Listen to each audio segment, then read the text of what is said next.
गुलाम की सीख।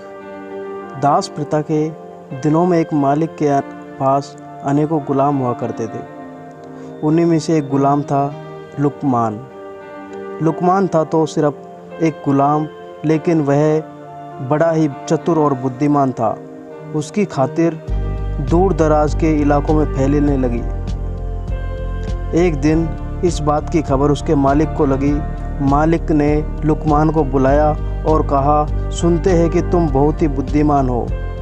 मैं तुम्हारी बुद्धिमानी की परीक्षा लेना चाहता हूँ। अगर तुम इम्तिहान में पास हो गए तो तुम्हें गुलामी से छुट्टी दे दी जाएगी।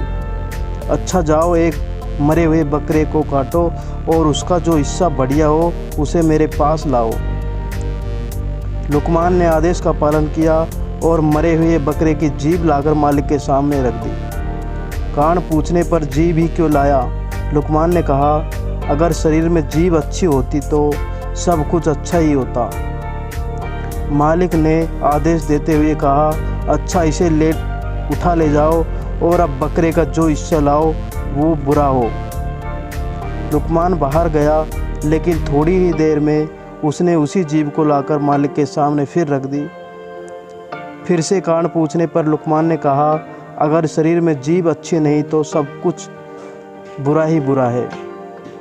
उसके आगे कहते हुए मालिक, वाणी तो सभी के पास जन्मजात से होती है, परंतु बोलना किसी किसी को ही पास होता है। क्या बोले, कैसे शब्द बोले, कब बोले, इन एक कला को बहुत ही कम लोग जानते हैं। एक बात से प्रेम झरता है और दूसरी बात से झगड़ा होता है। कड़वी बातों से संसार न जाने कितने झगड़ा पैदा किए हैं। इस जीभ ने ही इस दुनिया में बड़े से बड़े कहर ढाए हैं। जीभ 3 इंच का वो हथियार है जिससे कोई 6 फीट के आदमी को भी मार सकता है, तो कोई मरते हुए प्राणी में भी प्राण फूंक सकता है। संसार के सभी प्राणियों में वाणी का वरदान मात्र मानव को ही मिला है। इसके सदुपयोग से सर्वज्ञ पृथ्वी पर उतर सकता है और दुरुपयोग से स्वर्ग भी नरक में परिणत हो सकता है। भारत के विशालकारी महाभारत का युद्ध वाणी के गलत प्रयोग का ही परिणाम था। मालिक लुकमान की बुद्धिमानी और चतुराई भरी बातों को सुनकर बहुत खुश हुआ। आज उनके गुलाम ने उन्हें एक बहुत बड़ी शिक्षा दी थी और उन्होंने उसे आज़ाद कर दिया। मित्रों, मधुर वाणी एक वरदान है जो हमें लोकप्रिय बनाती है। वही कर्कश एवं तीखी बोली हमें अपशब्द दिलाती है और हमारी प्रतिष्ठा को कम करती है।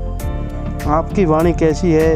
यदि वो तीखी है या सामान्य भी है तो उसे मीठा बनाने की प्रयास करें। आपकी वाणी आपके व्यक्तित्व का प्रतिबिंब है, उसे अच्छा होना चाहिए। धन्यवाद।